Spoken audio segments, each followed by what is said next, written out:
chers amis, bien le bonjour, je suis Ben de la chaîne Nota Bene et nous sommes actuellement à la forteresse royale de Chinon où vous pouvez découvrir l'artillerie médiévale à travers un trébuchet, une bricole, un veuglaire, une bombarde et autres canons.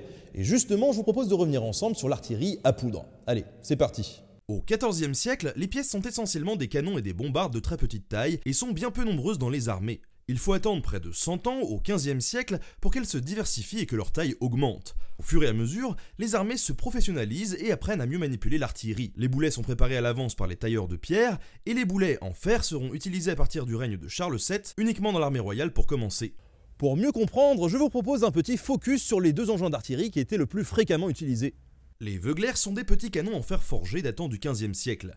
Ces pièces sont présentées sur deux trains de roulement différents qui leur permettaient de suivre facilement une armée en mouvement. Les veuglaires sont composés de deux parties. Une partie fixe, la volée qui reçoit le projectile, et une partie mobile, la culasse, qui contient la poudre et qui est aussi nommée boîte à poudre.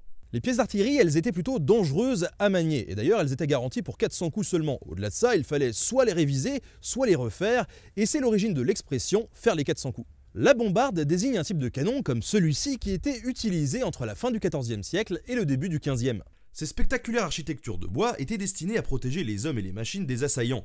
Le mot bombarde vient du grec bombos qui signifie un bruit sourd et puissant. Les bombardes princières ou de taille exceptionnelle recevaient un nom comme celui que porte la plus grosse de la forteresse royale de Chinon, la Hire. La bombarde, c'est une arme qui sert à tirer de gros boulets pour affaiblir les murailles ennemies. Gros problème, malheureusement, elle est lourde, peu maniable et très fragile. En effet, la métallurgie de l'époque ne permettait pas de réaliser des canons d'un seul bloc.